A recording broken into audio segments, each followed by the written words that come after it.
Deborah Walker. I'm founder of Natural Health Radio. By day, I'm actually a naturopathic nutritionist, seeing clients pretty much daily in my clinics. And thanks for tuning in today to Food for Thought show, which is actually nearly 3 years old. Hurrah!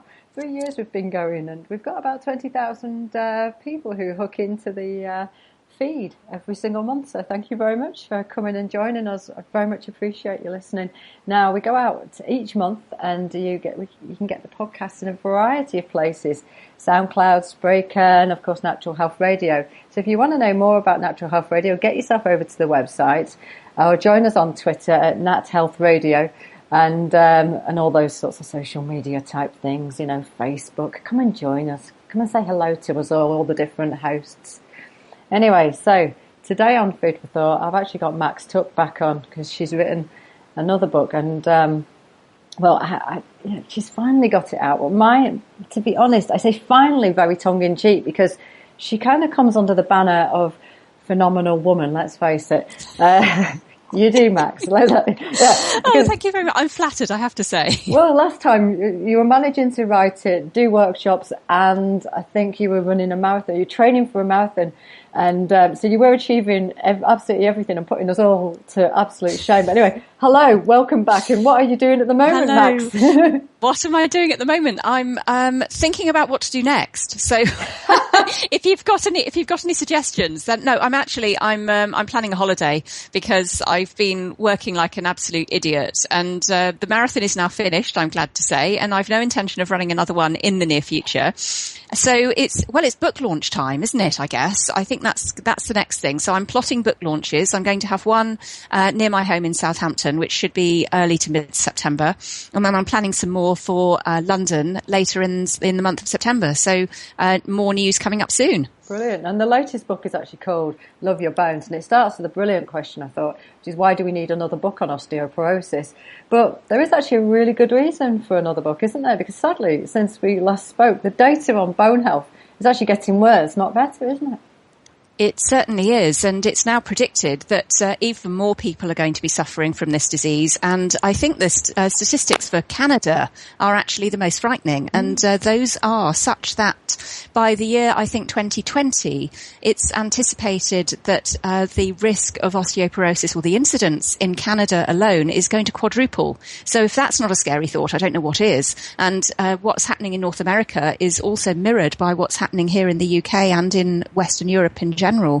Quite frankly, it's a damning indictment of how awful our Western diets really are, isn't it? It is. And they're getting worse. And as a slight aside, I researched, what people might not know about me is that I also speak Spanish. And when I was doing a little bit of research for a Spanish A-level that I took a few years ago, I found that only 44% of people in the Valencia region of Spain now actually follow the traditional Mediterranean diet. So it's not just in the UK that diets are bad. It's kind of spreading, and it's almost like this virus that's pervading all the previously kind of healthy regions of Europe. And it's now actually just spreading across Europe. So where we think about countries such as Spain and Italy that used to have healthy diets, it's no longer the case.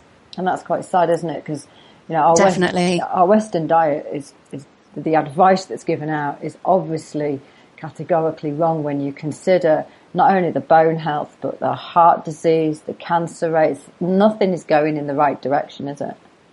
No, it isn't. And I've actually just read on the internet this morning before we were speaking that the World Health Organization is soon expected to release the statistic that red meat is now definitely a cancer-causing agent. So if the World Health Organization is telling us that, I think actually the meat industry in the States is getting quite worried about this. Well, I have to question that, because in some respects, the World Health Organization puts out that the phone radiation was also, falls into the cancer category. And nothing has actually happened from the telecommunications industry or the stopping of selling of phones and Wi-Fi devices if you've got children, for instance. And it's clear that actually they have detrimental effects. But what truly does the World Health Organization do, apart from put information out there? It doesn't seem to, from my perspective, doesn't actually seem to be putting any pressure on the industries to actually change things. And I'm wondering whether it actually will put pressure on the meat industry. I've no idea, but as I understand it from the article I read this morning, the meat industry is in fact quite worried. That'd be interesting to see. It will, won't it? See how it pans out. Yes. I have to say, yeah, because like I say, it upsets me how the WHO put information out and then actually just don't seem to back it up with any sort of pressure to actually change things. And let's just talk about the amount of information that's now available. Considering that we're seeing the health incidence of chronic disease get worse and worse. I don't know about you, but I'm absolutely inundated by health information. Sometimes very contradictory, but there's enough out there to actually know what a healthy diet is now. So why do you think people are still going in the wrong direction? I think there's still an awful lot of confusion, and I think there is still this who's the bad guy problem, isn't there? Sugar versus fat, and we were all brainwashed into thinking fat was the enemy back in the 70s, and now we're being told that fat's not necessarily the enemy, but and that cholesterol may or may not be important, and whether we should be on statins or not is a whole additional debate that I could go on for hours about. But I think we're not. I think there's two problems. Firstly, I think there is still too much conflicting information, such as, do I go grain-free? And then some people will say, well, grains are good for you. And then other people will say, no, they're just sugar and that's really bad. And you should be eating a high-fat diet because otherwise your brain will rot. And then there's the other people that say, well, if you eat a high-fat diet, you'll get coronary artery disease. So there's still an awful lot of misinformation. And I also think people have just become so confused that they really don't know what to do. So they think, oh, stuff it, I'll just eat whatever I want because nobody can make up their minds. I think also there's not enough people that have woken up to the possibility of what we can achieve from a health perspective. And I think once more people become aware, I think there is a lack of awareness. And it also comes down, I think, very sadly to a lack of self-love. And this is a problem associated with many, many different conditions. And if you don't respect yourself, you're not going to want to fuel yourself with the best ingredients. And that's not only affecting how the brain works, and then it's a knock-on effect. Because if you don't eat the right things, then your brain doesn't work properly. And then you're not as likely to want to do the best thing for yourself. So it ends up being a sort of downward spiral. So once we can actually value ourselves more, I think then we'll really want to do what's best for our overall health. No matter what anybody else says. And we will actually make it our mission to seek out the best information and the most sensible, logical information that makes sense not only from how we feel, but also from a scientific perspective. And that's my hope, actually, for the future, that people will become more enlightened and want to do the best for themselves, which includes exercising, diet, and some kind of self-love, if you like, procedure, such as even just going and getting a massage or wanting to do the best for themselves on every aspect of health. It is interesting about the self-love because, of course, it's gone so far the other way. And if I ask my clients, what brings them joy, some of them can't tell me. Isn't that awful? Yeah. That we've kind of lost that. And we also don't laugh enough. Apparently children laugh 400 times a day, and I think adults, if we're lucky, laugh 4 times a day. And I think that balance needs to be redressed in some way. So we all ought to just go out and be more childish, perhaps. Yeah, and still see the curiosity in life. I think when you've got children around you, and I remember watching a child at a party not so long ago, and she was blowing bubbles. And she was just every bubble that came out, she was looking up at it. She was only about 3. She was like, oh, and she was laughing, she was jumping around, and we were all absolutely entranced by her watching these bubbles for the first time. I can imagine. But we need to get that back for ourselves, don't we? And actually be able to see our lives like that again in many respects. Yeah, and just have fun. Yeah. Have more fun. I think that's going to be the motto that I'm going to perhaps put out to everybody for 2016, or even starting now. So from September the 1st, have more fun. And why do you think we aren't having as much fun? I think we've got too many other distractions. We've got too many other outside pressures on us. We've got to go to work. We've got to juggle, women particularly, we have to juggle childcare if we have children. I personally don't, but that's a lifestyle choice for me. We have to juggle so many things. We've got to look after the home. We've got to look after the kids. We've got to go out to work. We have budgets to organise. We still feel kind of responsible in our relationships. And I think we often put ourselves last, don't we? Yeah. Because we're so connected with making sure that everybody else is okay that we kind of forget about our own well-being. And I think that's a great shame. So, and I think it's not just women, it's men as well. And they still perhaps feel that they've got to be the main breadwinner or fruit winner, we should now say, or veg winner. If grains are bad for you, then we need to change that word, don't we? So the men have to be the veg winners, and they still feel pressure on themselves that they've got to succeed at work, and they're not they don't have that sense of self-worth if their boss doesn't like them. And I think we're just too driven in the wrong directions. We've lost touch with perhaps some of the more important things aside from making money, which seems to be dominating most people's perspective at the moment. Yeah, I completely agree with you, to be honest. I do think we've completely unbalanced ourselves in so many ways within this world, and it has been in the pursuit of consuming more and more things, and then having the ability to actually do that, which is effectively through money, as we have that kind of flow of energy through our whole system. And I agree with your previous point about it's all very confusing. It's confusing about diets, it's confusing about how you should live your life. There's so much information definitely out there. I wouldn't want to be a child nowadays coming into the world. No, I think it's going to be pretty hard actually for the people coming through as teenagers now. And the other quite interesting thing, since we're talking about bone health today as much as anything, it's very important to minimize stress, because stress is incredibly detrimental to bone health because it produces cortisol, this hormone which activates and is involved with the fear, fight and flight reaction in conjunction with adrenaline. And when we're continuously stressed, we put ourselves into bone loss mode. Because it actually imbalances the hormones that are responsible for bone building. And cortisol, there are cortisol receptors, would you believe, in our bones, which say, you know what, we need to break bone down now because cortisol is telling us to. So that's never a good thing. So chronic stress is bad for your bone health as well as everything else. And most people will tell you now that they have not only got a minimal amount of stress permanently, but quite chronic stress every single day. Absolutely, yes. And exercise is a really good stress buster, and exercise is great for your bones too. So if you want to reduce stress, then one of the best ways to do it is to get out and do something active and have fun doing it. Don't just go for a run because you think you've got to and you hate running. Do something that's fun. Jump around on a trampoline or go and, hit a punch bag or something. But just get out there and do something active, because as long as you're enjoying it, then you get a double whammy. You get your exercise, which is bone building, and you also get your stress relief from doing something that you enjoy rather than something that you feel you have to do. Yeah, I completely agree. I love your dad's quote about stress. In 100 years' time, none of this will matter. Well, it's absolutely true, isn't it? None of it will. None of it will. And unless we do something about this now, then, well, of course, in 100 years' time, most of us won't be here anyway. But we're kind of almost, it's like we're focusing on the minutiae of what's important, and we're losing sight of the overall importance of everything.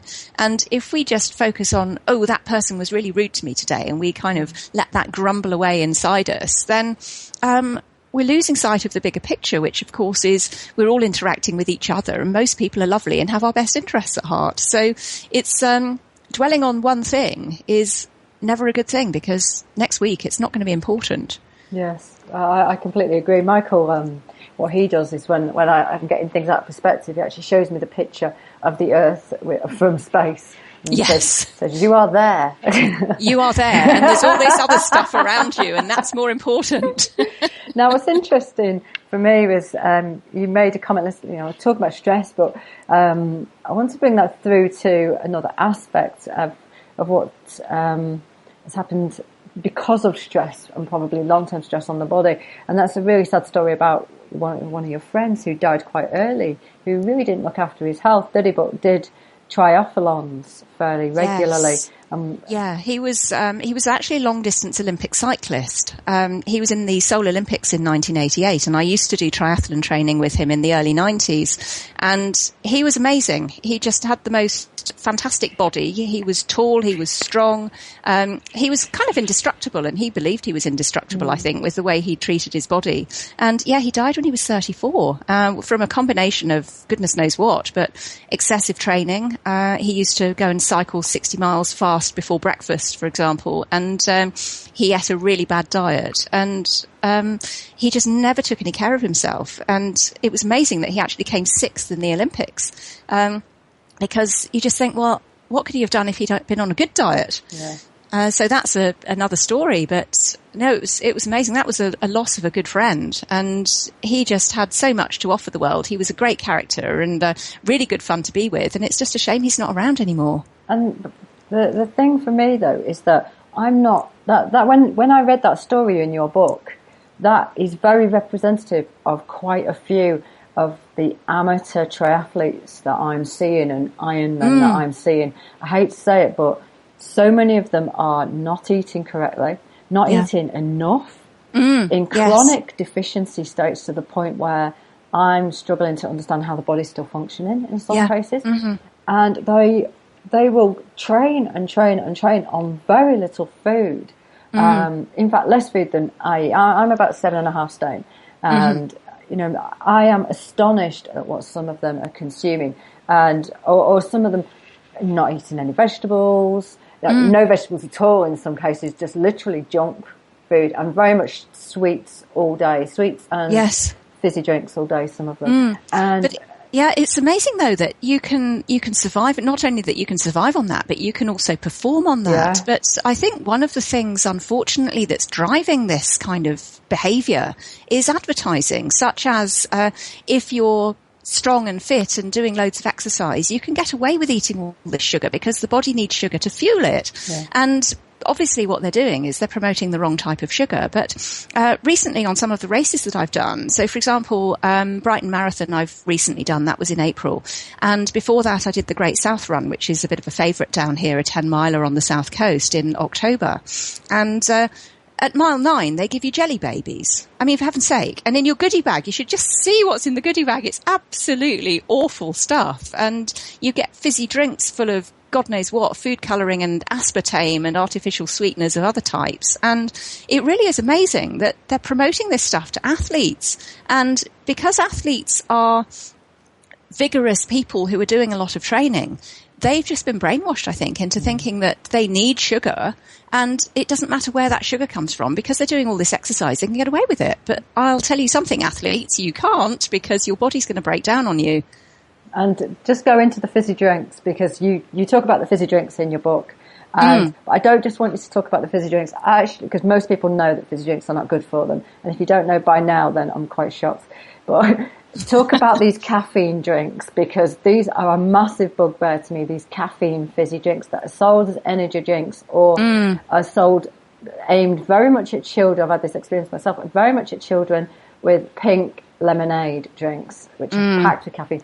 Just talk about them and the detrimental effects on the bone health.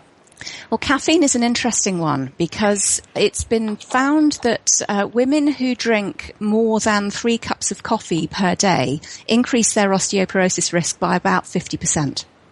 So that is the first thing that you want to think about. Now, caffeine, of course, does not just come from coffee. It's added to lots of these fizzy drinks. Now, let me just say, these fizzy drinks that are marketed as energy drinks, what they actually are is either false energy drinks or energy depletion drinks. And the reason for that is because, firstly, the false energy comes from the fact that the caffeine stimulates the adrenal glands, which lie on top of your kidneys, and they produce those stress hormones and those fear, fight and flight hormones that we just mentioned a bit earlier in the conversation. And what they do is they increase your heart rate, increase your blood pressure, and get you ready to sprint away from something that is going to chase you down and eat you. Fundamentally, that is what it's for. It's for rapid escape from large predators. The trouble is, if you're drinking those things when you're sitting at a desk typing, there's nothing to run away from, apart from the sugar itself. So that's the first thing that's bad. Not only do they have caffeine in them, which stimulates all this fear, fight and flight, you also have all this sugar, plus the fizziness, which is carbon dioxide, an acidic molecule, which also rots the bones. So you've got there is a triple whammy there. You've got the carbon dioxide from the fizziness, the carbonation. You've got the sugar from, unnatural sources. It's just plain cane sugar.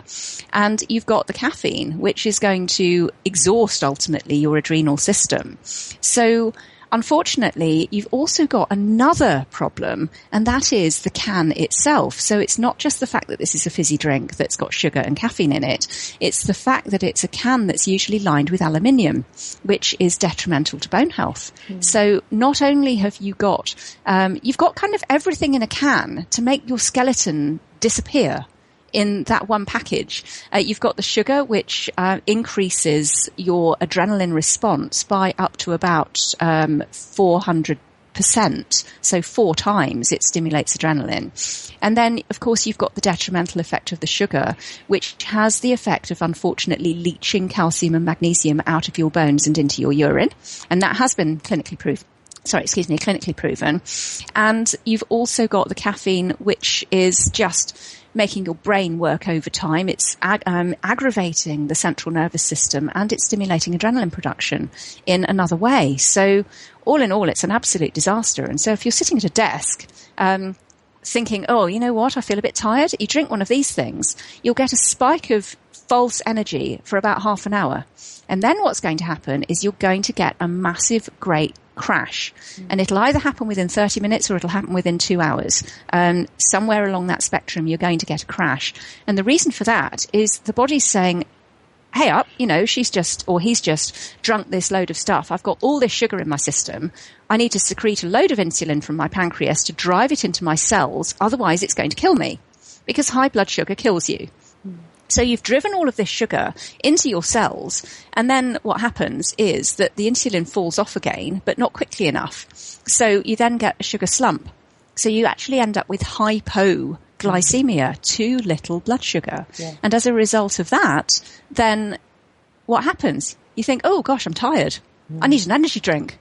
Can you see how this progresses? Absolutely. And if you then add, a lot of the people that I know that drink these energy drinks also smoke.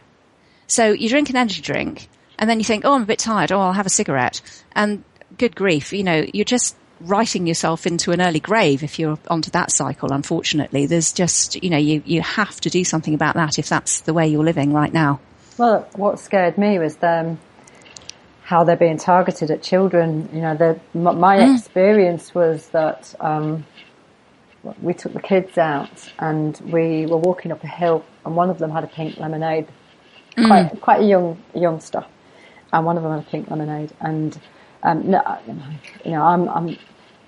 for me, you just have to let kids go. Yeah, okay. So not very happy about them having those sorts of foods, but that's the way it is. Anyway, they're walking up the hill, and I can see big eyes on this one, and I'm thinking, whoa, that's a bit odd. Her eyes don't look right. And I said, what have you been drinking? And he held up this pink lemonade, and I said, what's in that? And there was caffeine in it. Caffeine in a drink that's most obviously aimed at children, being pink.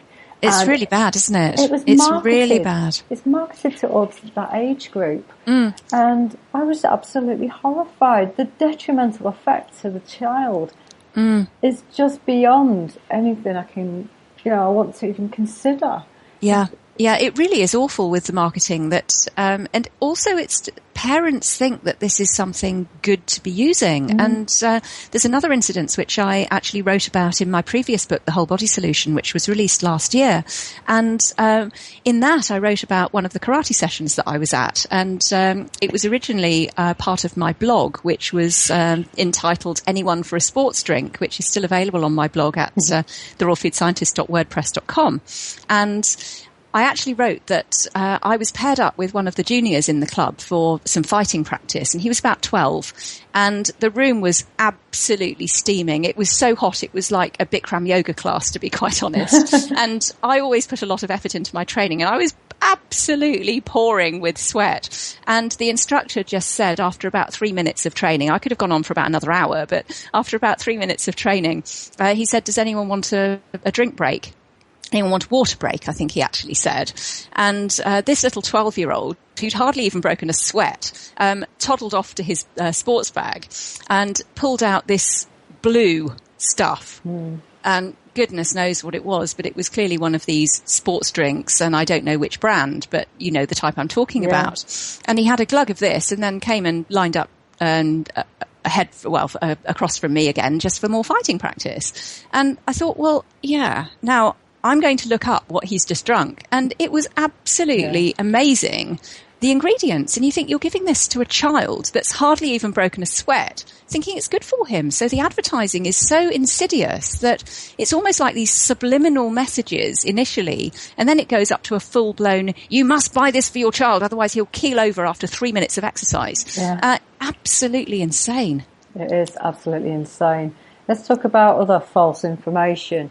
It's quite deeply ingrained now because of the great advertising that goes on, and it's about dairy. And you found research that clearly showed a link between dairy consumption and hip fractures, which is actually, definitely out there. I've read it myself. So tell us more about this, because it highlights that bone density really doesn't correlate to reduced fractures, doesn't it? Yeah, absolutely. And it really doesn't. Now, there is a lot of misinformation out there because I think the way that we're measuring bone density could be improved. Well, I know it could be improved.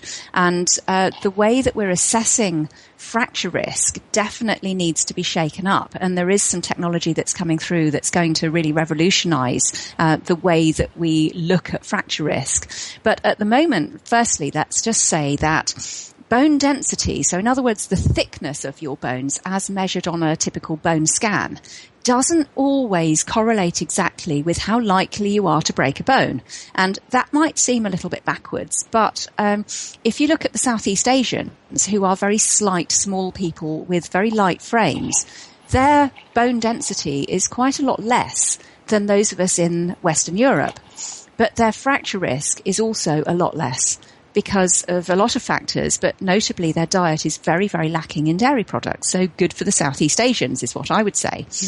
So bone density, or BMD, as your doctor will tell you if you have a bone scan, doesn't correlate precisely with fracture risk in the first place. Now, what the study in Scandinavia was finding, or there were several studies that were published, done on Scandinavian research, and what they were finding that I've related in the book is that dairy products seemed to cause an increase in bone density when you measure it at the radius, which is one of the bones in your forearm. And however, this did not actually cause any reduction in fractures.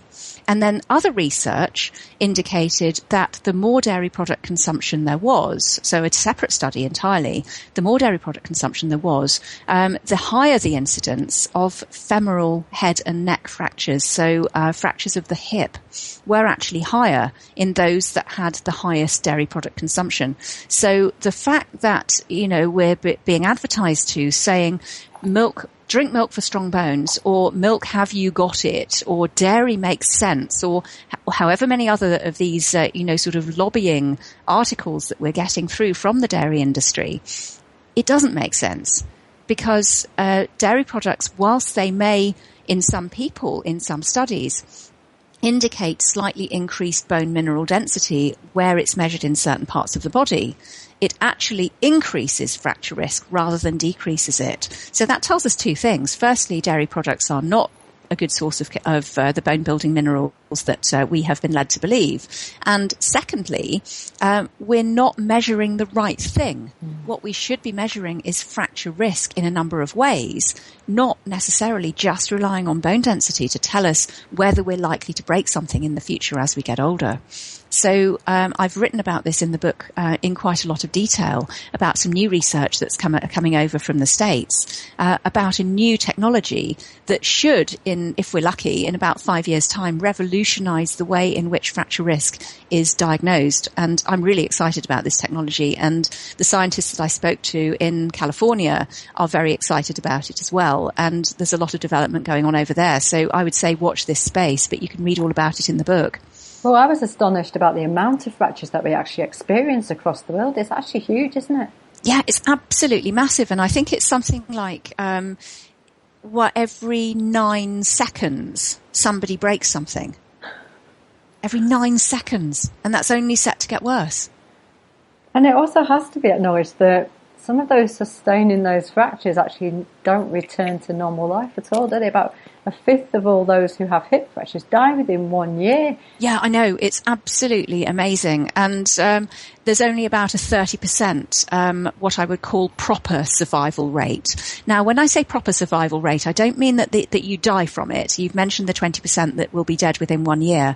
But proper survival, in my opinion, really means returning to normal function after you've broken something. Now, I'm somebody that's broken quite a lot of bones because I'm a bit of a daredevil and I go out and I do stupid stuff and break things. My bone density is actually really good. My fracture resistance has been shown to be very high. However, I throw myself around and do a lot of unusual stuff. So I've had plenty of broken bones. And one of the things that I find quite worrying is that of only 30% of people that break a bone through an osteoporotic fracture actually return to normal function afterwards, which means you've got 70%, over 2/3 of people are permanently incapacitated as a result of an osteoporotic fracture, which is a frightening number of people. When you consider how many fractures there are, and you then think, right, well, 2/3 of those are never going to be back to normal afterwards. It's absolutely appalling, isn't it? It is, and I've got a couple of clients at the moment, and they've basically got they've had fractures in their feet, and that's obviously incapacitated them in regards to walking around, and that's had a massive impact on their life for a good year. Yeah, absolutely. Have they read the book? Not yet. They need to. Loveyourbones.info. Send them there. That is the place to get more information about what's in it and what they can read about. Absolutely, it's a great book, I have to say.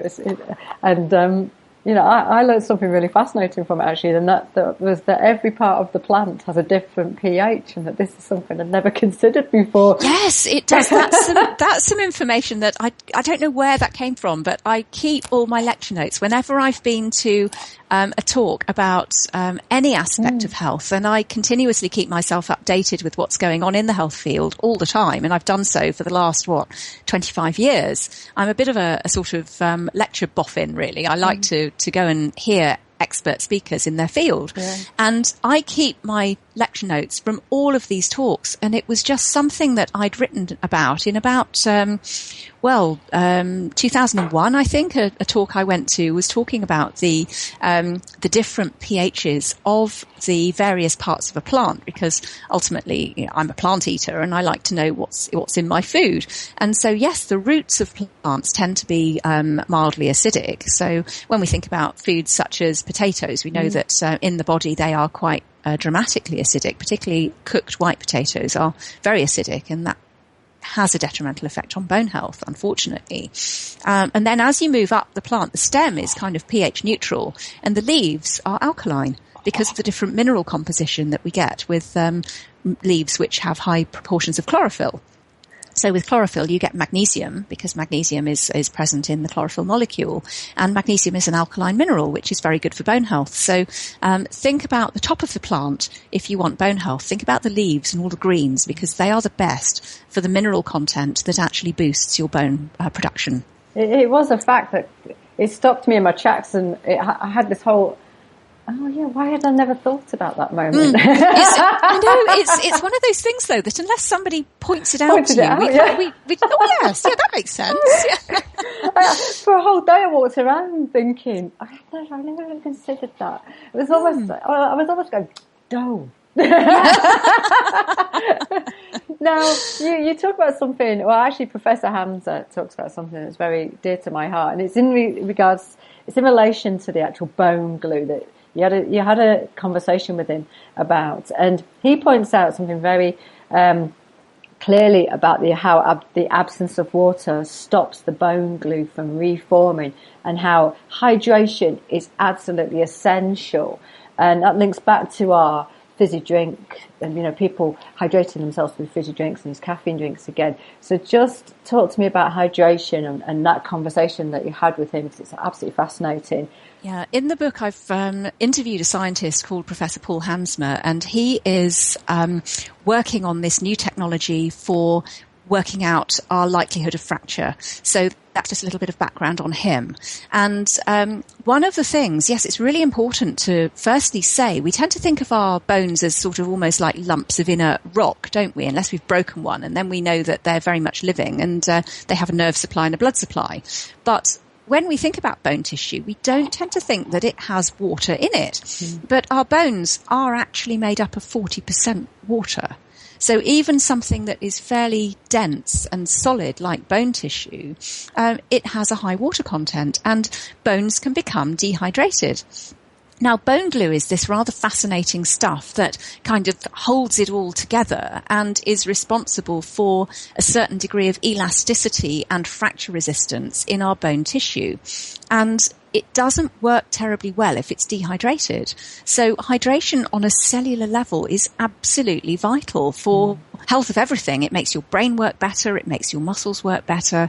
It makes your skin look a lot better. So vanity comes into it here.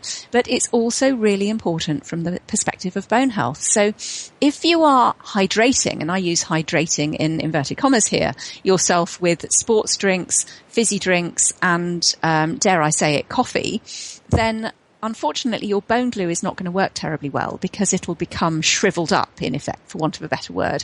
If, on the other hand, like us kind of health conscious but often considered slightly odd people, we hydrate ourselves with water. Good grief, who'd have thought? Okay, you can hydrate yourself with water and it's free.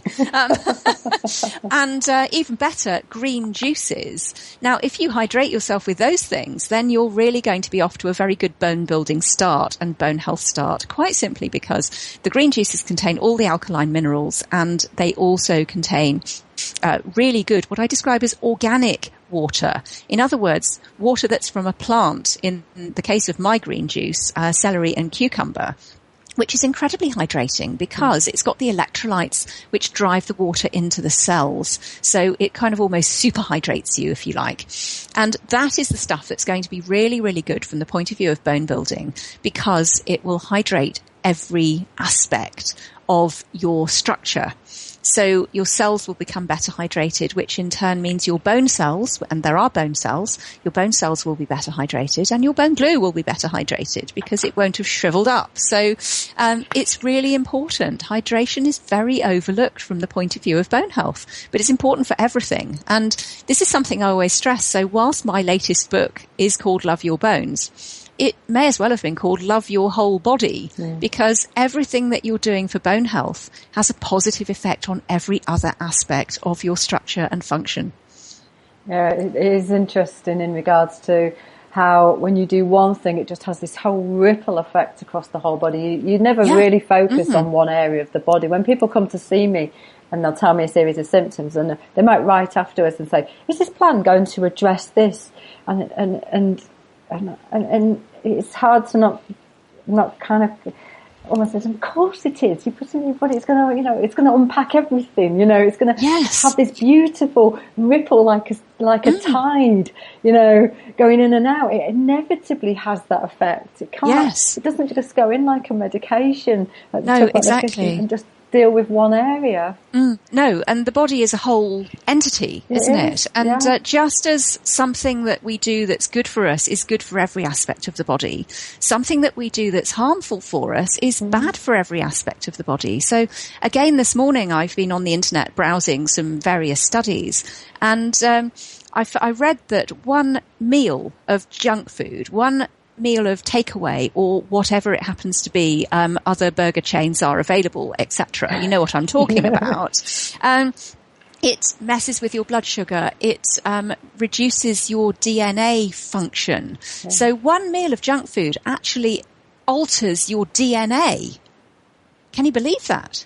Yes, I can. Absolutely amazing. So if it's altering your DNA, I mean, what are we made of? We're made of DNA. Yeah. Cellular reproduction is DNA fundamentally, isn't it? That's what dictates what is produced, which proteins are produced. That's all down to your DNA. So if you are messing up your DNA by eating bad food, after just one meal, you can express the wrong stuff, then of course it's going to affect everything, because your body is made up of cells and cellular expression is determined by DNA. Yeah. So, of course it's going to affect that. It's going to affect your heart. It's going to affect your liver. It's going to affect your kidney function. It's going to affect the elasticity of your arteries. It's going to affect how well your brain works. So, yes, the Love Your Bones diet, and there's a stack of recipes at the back of the book as well. I'm not a recipe person, but I just thought it was perhaps a good idea to throw some stuff in so that people actually knew what to eat on this plan. It's going to sort out all the other minor niggles that you've been ignoring as well, because everything positively affects everything else. Absolutely. Now, can we just come back to the water? Because you talk about alkalized water in the book and the chemistry of it. And I think it's a very good argument that just enlighten people about the alkalized water argument that's going on. There's two aspects of this argument, and I was recently approached by somebody via LinkedIn, actually, who wanted to add me to his network on LinkedIn, and we had some contacts in common, so I added him. And in the next sentence almost, he was trying to tell me that my life would not be complete unless I bought a water ionizer for £4,000. So, liking my scientific studies, I went and did a bit of digging, and I uncovered some quite interesting stuff. Now, some people will tell you that the body needs to be alkaline. Yes, we know that. We know that the blood pH absolutely has to stay at 7.4 or thereabouts. 7.365 is the actual, if we're being really pedantic about it. And blood pH does not change. Tissue and cellular pH can change. But there's a little bit of misinformation going around that if you alkalize yourself, all of your niggles, minor and major, will disappear.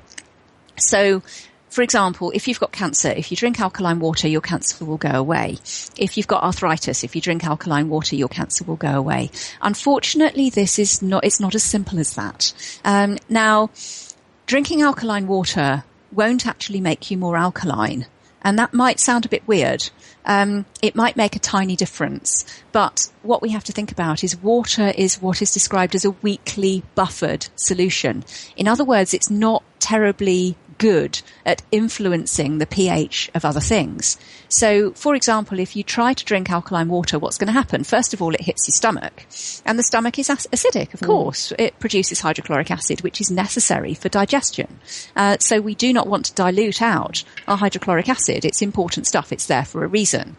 So alkaline water cannot influence the pH of the stomach because it's not strong enough. So that's the first argument.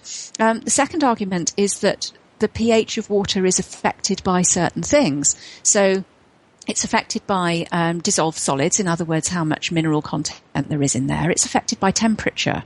So if you increase the temperature of water, you actually change its pH. Normal water is pH 7, absolutely neutral. Whereas if you heat it up to 50 degrees, the pH of water changes to 6.3, as I understand it. So it becomes acidic. And so it also does pH of water is also dependent on dissolved gases. So water is not necessarily just H2O. You'll get some other dissolved gases in there, and that in turn will affect the pH of water. So if we are trying to alkalize our bodies, we want to do that through food, because the only way that we can do it, remember the blood pH is not going to change, but studies have shown that eating an alkaline diet is beneficial for bone health because it reduces the likelihood of leaching of calcium out of the bones and leaching of magnesium out of the bones. And an Italian study proved that rather nicely. So for bone health, we want to have an alkaline diet containing alkaline minerals.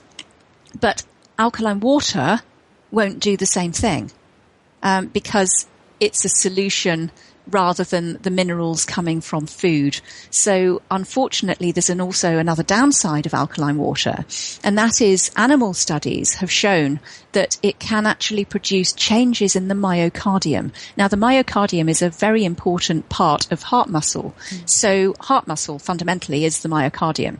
And if you produce changes in your heart muscle, bad things are going to happen.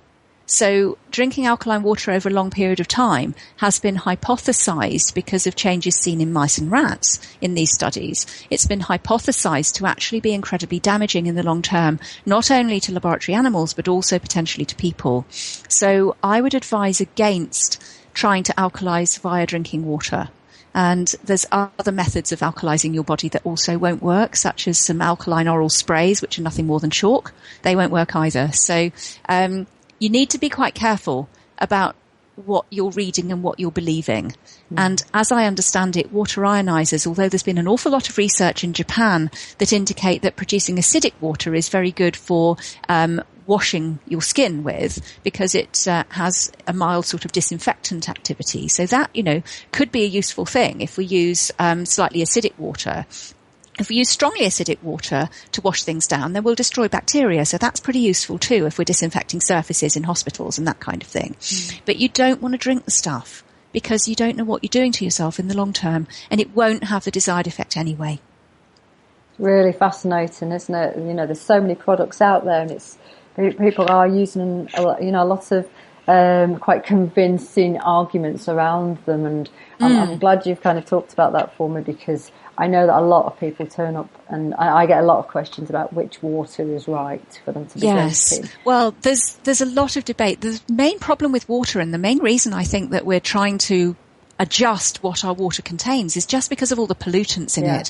So I, for example, would never ever drink tap water unless I was absolutely desperate, because you can just smell the chlorine coming out of it, can't you? And if you leave it to your body, if you drink what comes out of the tap, your body fundamentally becomes the filter. And you've got all sorts of other stuff. You've got dissolved nasties, you've got petrochemicals in water, you've got hormones in water, because some of the filtration systems and the water treatment do not take out pharmaceutical preparations. They don't take out hormonal preparations. Think of what people flush down the toilet in addition to their normal waste products. They're flushing all sorts of stuff down the toilet. People throw pills down the toilet. That's going to get into the water that we are ultimately going to be consuming. So, filtration of water is an absolute bare necessity, and good treatment of water makes sure that not only do you take out the chlorine and other nasties, but you also make it healthier for your whole system. And ideally, we'd want to drink pure water with no contaminants, but that's actually pretty difficult to achieve. You can achieve it through very expensive machines that will take water out of your atmosphere, for example, and some of those are incredibly useful. But ultimately, if we drink clean water, pure water, we're going to be healthier, because we're not going to be having all those petrochemicals and nasty things in there. So people will, there's a big argument at the moment, isn't there, about distilled water, and should you be drinking distilled water, because it strips everything out of it. It's got no minerals in it, so therefore some people are saying it's bad for you. And I'm sure that the water debate will absolutely go on and on. But one thing about water, no matter who's saying what about distilled water or other types of water, which type of filter is best, I think the less contaminants you have in your water, the better. So whatever you're doing to your water, just don't drink it out of the tap. Now let's move on to the vitamins and minerals that are needed. Now everybody knows about vitamin D, but just cover some of the other vitamins, like C, for instance, that is absolutely necessary for bone health. Because you see, and most people would just say, you just need C for colds, but actually there's our bones need a whole range of nutrients, don't they? They do, and you've mentioned vitamin C, and I'm really pleased that you have, because vitamin C, you might think, well, what's that got to do with bone health? Well, when we think about it, there are structural proteins within our bones, and structural proteins are mainly collagen based. Now we know that collagen degradation takes place in the absence of vitamin C. One of the problems with scurvy is collagen degradation. And so vitamin C is essential for good production of collagen, which is one of the structural minerals, not just in bone, but also in skin. We've got other structural minerals in our bones, such as osteocalcin and osteopontin and various other things that begin with osteo. Osteo just means bone, fundamentally. So structural proteins are essential for the elasticity of bone tissue. So from the point of view of fracture prevention, we want to make sure that not only have we got good structure in our bones and good mineralization, but they also need to give a little bit when they're hit. So if you've got something that's just like a piece of chalk, if you smack it with a hammer, it's going to break. If you've got something that's got slight elastic properties, it's going to spring back to its original shape and it's not going to be so badly damaged by an impact force. So that explains why people with healthy bones often don't get fractures by doing the same things that people with unhealthy bones would, such as falling over. If you fall over when you're out on a run, for example, as I have been known to do, what automatically happens is that you slam your wrists out and you land on your hands, the heel of your hands. Have I ever broken anything doing that? The answer is no. But you see older people that are more frail, they fall over, put the hand out, the wrist breaks. So vitamin C is vital because it makes sure that you have structural integrity of the structural proteins in bone, which allow that elasticity to happen. So that's really, really important. And also just antioxidant protection. So bones are attached to what? Well, bones are involved in joints as well. And joint tissue is incredibly important from a structural point of view and also a functional point of view. So joints have this ability to flex and give. And if you don't have enough vitamin C, your joints won't be as healthy either. So not only is it important for bone health, it's also important from the point of view of healthy joints. And how many people do we know that have arthritis? So vitamin C is important for that reason as well. So it's a structural protein issue with vitamin C, and it's really, really important. Fantastic. Now, we've just talked about vitamin C and everyone's going to be thinking, I need to increase my fruit. Yeah. So what's your advice around fruit? What's my advice around fruit? Okay. Now, healthy people who are very active can eat fruit. So if you're running marathons, if you're doing triathlons, you spoke about your triathletes, fruit can be a helpful thing for them because it's full of energy. It's got fruit sugar. Now, what you want to do is avoid excessive. So if you are a sedentary person that is wanting to increase your vitamin C content, you would want to do it via the brightly coloured, low glycemic vegetable route, not the fruit route. Now, why do I say that? Now, fruit is fructose. We've heard a lot about fructose in the health media recently. Fructose is fruit sugar. And funnily enough, fruit does have quite a lot of fructose in it. It's, part of the territory, of course. So fructose is detrimental if you have it in large amounts. And it's detrimental not only to metabolism, but it's detrimental to brain health. And fruit consumption has been starting to be linked with problems with Alzheimer's. Fructose consumption, high fructose corn syrup, is linked to some of the degenerative change we see in brain scans in people with dementia. So that is something to be really careful about. Most vegetables contain very good levels of vitamin C. Most leaves contain plenty of vitamin C. If you are juicing and you're juicing sunflower greens and pea shoots, and if you're also juicing wheatgrass, you will have buckets of vitamin C and you will not have the challenges associated with fruit consumption. So my recommendation is to eat your greens as your best source of not only alkalizing minerals, which build bone health, but also for your vitamin C component, because that's really, really important. You want to get it from your greens rather than from loading up on fruit. One exception, I would say here, is blueberries. Now, some interesting studies have been done on blueberries, which contain a very nice chemical called resveratrol. Now, resveratrol has useful benefits for heart function. And it's also been shown in certain studies that have been performed on mice and rats. I don't like the idea of rodent studies, but they do give us useful information, which I think we can extrapolate. If we feed rats and mice blueberries, then what we find is that their bone density increases. So blueberries could be very, very useful from the point of view of building bone health. And the other thing is they're low glycemic. In other words, they do not spike your blood sugar. We've already spoken about not wanting to spike your blood sugar for a number of reasons, not least of which for bone health. But blueberries don't tend to do that. So if you eat a few blueberries on a regular basis, you will help your bone health and you will not detract from it. But fruit is not the best place from a bone perspective to get your vitamin C. You want to get it from, I've said blueberries, fantastic source, absolutely fine, but you want to get it from your vegetables and your brightly coloured vegetables such as red peppers, very high in vitamin C. So also you can get it from whole food supplementation, which has had the sugar taken out. So that's a completely different story. But if we're talking about food, we want it from food that is brightly coloured and we want it that's low on the glycemic scale. So for the most part, that reduces the recommendation for fruit consumption. Yeah, like me, you're very wedded to, making sure that the food's in place rather than the supplementation, because the food gives you all the nutrients you need. In fact, it's probably given us nutrients that we don't actually know are there yet because science hasn't actually found them. Yeah. And I had a friend a few years ago who said he was taking zinc, and I asked him why, and he said because the colleague on the other side of the desk was taking it, and he felt a bit better on it, so he started taking it. And I sort of sat back, but that's not untypical of how people are taking some supplements. And I think your advice around having the foods in place first is absolutely valid, because people are taking individual minerals and individual nutrients, vitamin nutrients, without actually understanding there's a knock-on effect with some of them. Yeah, So, exactly. Do you want to just talk about some of the minerals where that can happen? Yes, of course. We talk about, what's the obvious mineral for bone health? What have we been absolutely brainwashed into thinking?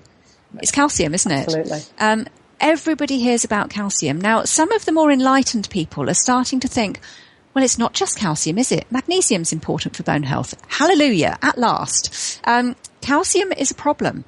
And when my experience from osteoporotic people going to their doctor is that they're put on to one version of another of a calcium plus a vitamin D supplement. And that's all they're advised to do. Now, I think that's tragic, because there are 8 other minerals that are really important for bone health. And there's probably more that we don't even know about yet. We've got magnesium, as I've mentioned. That's your green leafy vegetables. That's where you'll get your magnesium.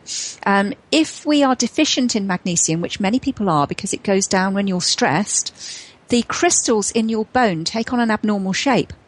You do not want that to happen. It's very, very important that your bones maintain the correct crystalline shape, because if your crystals are the wrong shape, then your bone is not going to be strong and healthy. Magnesium is involved in many different chemical reactions in the body, so we mustn't overlook it. But the best source is always going to be food. You can spray it on your body, and that is useful if you're deficient, but you can get it from your food, from the green leafy vegetables. Boron. Nobody talks about boron. Boron is vital for bone health. Likewise, strontium. Now you think, hang on a minute, strontium's radioactive, isn't it? Well, that's strontium-90, which has a half-life of 28 years, and you don't want it in your body. But strontium is important. And there's another rather interesting mineral called manganese, which sounds a little bit like magnesium. And some interesting studies were done in the States on athletes who kept getting stress fractures. And they were all found, once people did a little bit of testing and a little bit of probing, it was discovered that they were deficient in manganese. Once they added manganese back into the diet, they didn't get stress fractures anymore. So you mentioned there's knock-on effects, and the big knock-on effect that I want to talk about just now is calcium and the calcium and vitamin D myth, really. Yes, I did say that right, myth. Now, calcium is an important component of our bones. Nobody would deny that. The mineralized matrix of your bones contains calcium. It also contains phosphorus, and the ratio is about 2-1 of those minerals. But calcium is not the only story, and if you just take a calcium supplement, then you are likely to increase your risk of heart attack. That has been shown. Some interesting studies came out of Germany a few years ago that were stating that calcium supplementation, with or without vitamin D, was likely to increase your risk of heart attacks. Now, bearing in mind that most people that are diagnosed with osteoporosis or bone disease of any sort are over the age of 50, then what group of society is most at risk from heart attacks? Those people in the age group over 50. So if you're taking a percentile that is already a part of the population that is already more at risk of heart attacks, and you start adding calcium into the mix as an inorganic supplement, in other words, non-food derived, what's going to happen is that you're going to increase the risk of heart attacks in that population who are already more predisposed than the younger generation. That worries me. It really does. So not only are you not giving the other minerals to these people that need them, what you're doing is you're increasing their risks of disease elsewhere.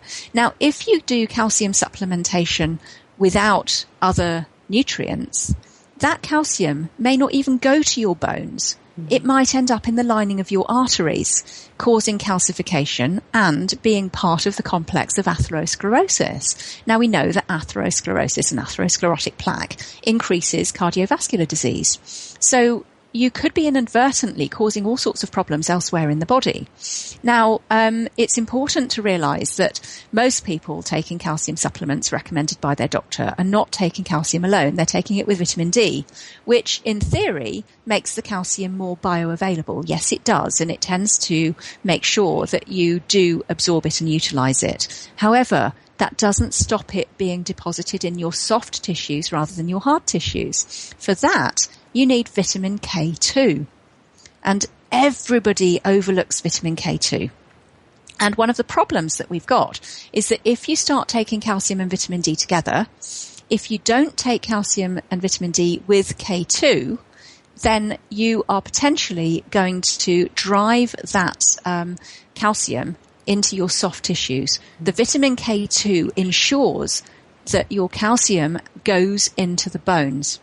So it's absolutely vital. And vitamin D is really important. We're finding now that a lot of people are deficient if they have a vitamin D test done, which I do recommend people do actually, because low vitamin D status is closely correlated with various types of problems such as cancer. It's now correlated fairly strongly with cancer. So I'm a fan of vitamin D. Vitamin D is good stuff. But ideally we need it from the sun. If we don't get it from the sun, which on a day like today, we certainly are not getting anything from the sun, are we? Even in August. It's very cloudy out there today. If we are getting inadequate vitamin D, it's a big problem and not just for bone health. So get yourself a vitamin D test is what I would say. However, if we look at vitamin D poisoning, which can happen because vitamin D is a fat-soluble vitamin, vitamin D poisoning is not necessarily just excess vitamin D consumption. It's probably a lack of vitamin K2, because the signs that you get with vitamin D poisoning are exactly the same as those that you get with a lack of vitamin K. So don't forget your vitamin K. And this is why I always come back to the same argument. Don't take isolated supplements. You don't know what you're going to be doing. Do we know what we need? Well, do we know what we need? The answer is we need everything, because most people's diets are very depleted and most people are chronically stressed. And it's just the situation we've got ourselves into, but we can always improve. So I'm a big fan of getting tested for things. So yes, by all means, get yourself a vitamin D test, because chronic vitamin D deficiency is very, very bad for you. But please do not just take vitamin D on its own. Make sure you've got adequate vitamin K, because otherwise you'll be risking problems further down the line. Now, tell me the typical day of a bone lover. Oh, where do we start? Run me through what I should be doing to be absolutely fantastic. Okay, right. Well, a day in the life of a bone lover is a section that I have put in the back of the book, because I wanted to kind of walk people through, if you like, what I do on a daily basis to make sure that not just my bones, but my whole body remains nice and healthy. So the first thing that we do, let's go from first thing to do to wake up in the morning. Don't get up straight away. Now, I know you've got to go to work. I know the alarm's just gone off or whatever. The first thing I would do is make sure that you wake up naturally. rather than wake up by shock waves or whatever. So waking up naturally, I use a natural daylight alarm clock. And in the summer, I wake up naturally anyway because it gets light. And so I wake up when my body needs to wake up, which is at the right time in the summer. In the winter, it's more challenging in the Northern Hemisphere here at 50 degrees north. So I use a natural daylight alarm clock to gently wake myself up rather than to wake myself up in a stressful way. Because if we have a cortisol surge at the wrong time, then what does that do? That stresses our bones, doesn't it? So let's wake up gently. Now, once we've woken up, I always recommend to lay in bed for 5 to 10 minutes, thinking about your day and being grateful. Because gratification is a wonderful thing. It reduces your stress levels. So anything that you can do to reduce your stress levels throughout the day is going to be a great thing to do for bone health and for the health of the whole body and your cardiovascular system and everything. So then what we want to do is, after we've thought our lovely thoughts of gratitude and prepared ourselves for the day ahead, we next drink some water, don't we? But we can do better than that. We've spoken about hydration today and how important it is for the bone glue. But we can also think about adding something that helps with digestion. So a little squeeze of lemon juice and a pinch of cayenne pepper will actually improve digestion.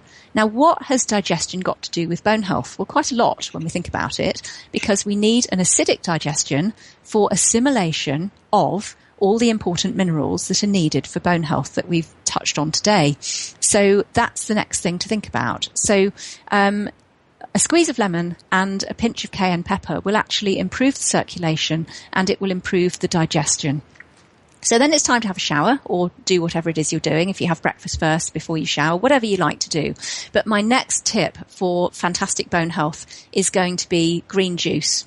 And this is something I have every day. There's a green juice recipe in the book, which is also in the Whole Body Solution for those people that have that book or for even that don't have that book. So the bone building green juice is an absolute essential. And I have this every single day. So it's the green leaves, it's the low glycemic hydrating vegetables, and it's lots and lots of minerals. So it's really, really good for you. And it's also anti-inflammatory if you add a little bit of turmeric. And in the book, I write about why turmeric is good for bone health as well. So next, we've got to think about getting some vitamin D. So depending on the climate we live in, we need to be outside, exposing our skin to the sun for 20 minutes. Or even to the cloud for 20 minutes, because you'll get some vitamin D even if it's cloudy, but not as much as otherwise. Tan, don't burn. Very, very important. Now, what else is good for bone health? Well, exercise, of course. So a day in the life of a bone lover includes some exercise. And you can do cardiovascular exercise, and you can do weightlifting or weight training exercise or rubber band exercises, which I've got a whole section on in the book as well for those people that want to buy themselves a little stretchy thing and that don't want to go jumping around in the gym. So that's really, really useful. And we also then want to think about, so we've thought about exercise, we haven't just thought about exercise, we've done exercise. We've thought about our gratitude practice and our reduction of stress. And the other thing we want to think about then is, what are we going to eat for the day? So I like the idea of continuing the bone building theme with a green soup, for example, a green energy soup. And there's some soup recipes. I actually went a little bit overboard with soup recipes in the book because I just love blended food. It's so easy. You can throw everything in a blender and you've got job done in 5 minutes. All you have to do is open the lid of blender, open the fridge and do a transfer. It's absolutely straightforward. It's very, very easy. So, doing that sort of food is fantastic, and it's got all your nutrients in there. It's got all of the things, the full spectrum of antioxidants that we need, the full spectrum of bone building minerals. And we can also add supplements to that. So if we are using whole food supplementation, which I recommend for bone health, because there are some food supplements that have been clinically proven to contain all of the nutrients we need for bone health, then add those either to your green juice or add them to your meals. So if you've got a soup going on, then add it to that at the end and make sure you don't heat it.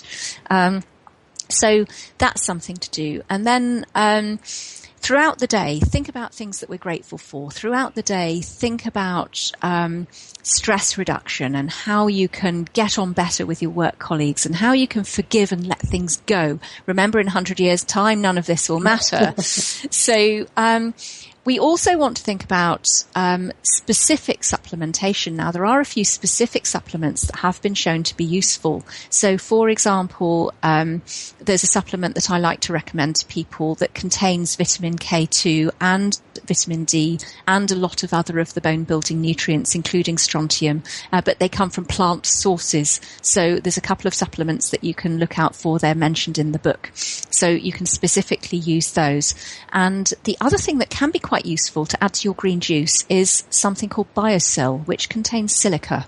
Now, silicon is a very important mineral for bone health, and it's something that you can read about more in Love Your Bones. So there is a specific supplement there that you can use, and you can add it to liquid form, you can add it to green juice. But no one vitamin or mineral is an island, remember that. Everything's important, not just one thing. So what else do we need to think about? We need to think about maximizing our chances of producing human growth hormone. Now, there is a hormonal component to bone health. We all know, women in particular, that past menopause, osteoporosis becomes a lot more likely. Now, all we hear about, though, is estrogen. We hear about estrogen all the time. Take estrogen because after menopause, your estrogen levels drop. That is true, but it's not the only thing. Progesterone is even more important for bone health than estrogen. We remember that bones contain estrogen and progesterone receptors, but they have a lot more progesterone receptors. So it's important for bone building that we think about progesterone. Now, some people will be taking hormonal supplementation in the form of natural creams. They're fine if you've been tested to need them. If you have not been tested, then don't take any hormones because you don't know what you'll need. Back to testing again, aren't we? And human growth hormone is absolutely essential for bone health. And how do we boost human growth hormone? Well, human growth hormone peaks when we're in our 20s, and then it rapidly drops off. And so by age 60, we're producing next to none. However, there's a few little tricks that you can do to boost your human growth hormone. Number one is to get adequate sleep. So I recommend going to bed early. Yes, it might be a bit boring, but it's good for your bones. So going to bed early will help to allow your human growth hormone surge to occur. Also, timing of eating. If you eat within 3 hours of bed, particularly a large, heavy, high-fat meal, then you are going to cause a detrimental effect to your bone health. Now, why would that be? The reason is you're going to cause a cortisol surge. Cortisol surges are bad for bones. So what should we do in the evenings? We should make sure that we eat not within 3 hours of bedtime. Have your evening meal early. Eat at about 6 in the evening if you can. And eat a light, easily digestible meal that's full of the bone building minerals and vitamins that we've spoken about today. So that's important as well. And good quality sleep. So many people have broken sleep, poor quality sleep, difficulty in getting to sleep. So if you're one of those people, then an evening ritual for you might well be to use some herb tea, for example, that relaxes you. So something with chamomile in it, something with hops or valerian would be very useful for those people that find it difficult or to get off to sleep or that have restless sleep. So anything you can do. Meditation will reduce your stress levels. We want to prevent those cortisol surges late at night. So whatever you've done during the day, try to make sure that you remain as stress-free as possible. Food is only one part of the equation. There are so many things that affect bone health. There's 8 different things that affect bone health. We've spoken about some of them today. Food, exercise, water, hydration, stress relief, spiritual practice, gratitude. All of these things are going to be very, very important. And it's all covered. We have to make sure that it's all covered because we are only as strong as our weakest link. Remember my very, very fit friend that we spoke about earlier in the conversation? He doesn't live long enough. He didn't live long enough to work out whether he was going to get any detrimental problems later on. I mean, he had one massive detrimental problem and then it was all over for him. We want to live a maximally healthy life of longevity, fitness and enthusiasm. Yeah. And if we're enjoying life, we're going to want to live a long time, aren't we? And we can live a long time without degenerative disease if we do the right things. And a day in the life of a bone lover relates not to just a bone lover, it's a whole body lover in effect. It's a life lover. A day in the life of somebody that wants to live disease-free for as long as possible is what I probably should have called it. But anyway, it's that's an aside. That's fantastic. Thank you so much for that rundown of how we should really be living our day. How do people find the book, Max? They love it. Everybody I've spoken to has said, "What a brilliant book!" They've really, really enjoyed it. And one of my colleagues who read it said, "You know what? This isn't really about bone health at all, is it?" I said, "Well, it is." And he said, "Yeah, but it covers everything. It covers everything." Well, yes, it's a whole body we live in. If one of the ladies who wrote an endorsement for the book, who's actually quite a famous actress and is now campaigning on a regular basis for wildlife preservation, she's very well known. She said there's no point, if we liken our bodies to a car, there's no point in sorting the tyres out if the steering's broken. And that's the whole point about bone health. It's not just bone health, it's everything else we do. And everything that's good for our bones is good for everything else. So your interest might not be bones, but you could still get a lot out of the book by just reading about all this other good stuff that's got benefits for you, no matter what your current state of health is. And how do people actually purchase it? Is it through Amazon or is it through your own website? It's not actually on my own website. It's on the publisher's website. So there's two ways of getting it. Internationally, you can go to Amazon and you can also read more about it. If you're still not convinced after this little interview that we've had today, then you can read all about it on www.loveyourbones.info. And there are links on that website about how you can buy the book. So one of the links is to Amazon for international readers, and the other link is for straight to the publisher's website, Hammersmith Health Books, who I'm very grateful to for getting this out to the mass media, really. So, and how do people get hold of you in regards to coming along to your book launch? How do they come and work with you on your workshops? Well, the best way is via my website, which is therawfoodscientist.com. And that's the best way to get in touch with me. The phone doesn't often get answered, but I have that complaint myself. Yeah, I know. If somebody wants to, you can go to the Raw Food Scientist. There's a Facebook page. You can contact me via the Raw Food Scientist Facebook page. And the best way is to email me, actually. Anybody in the media that wants to contact me about giving presentations, which I'm always very happy to do, presenting to people's groups, speaking at large conferences. I'm also getting involved with a lot more now. So they can contact me via max@therawfoodscientist.com. And that's how to get hold of me. It's no point in me giving you a phone number. You'll just get an answering machine. Thank you so much, Max. Today on Food for Thought, I've been talking to Max Tuck, and her book's called Love Your Bones, and she's the Raw Food Scientist. Max, that was brilliant. Thank you so much. Thank you.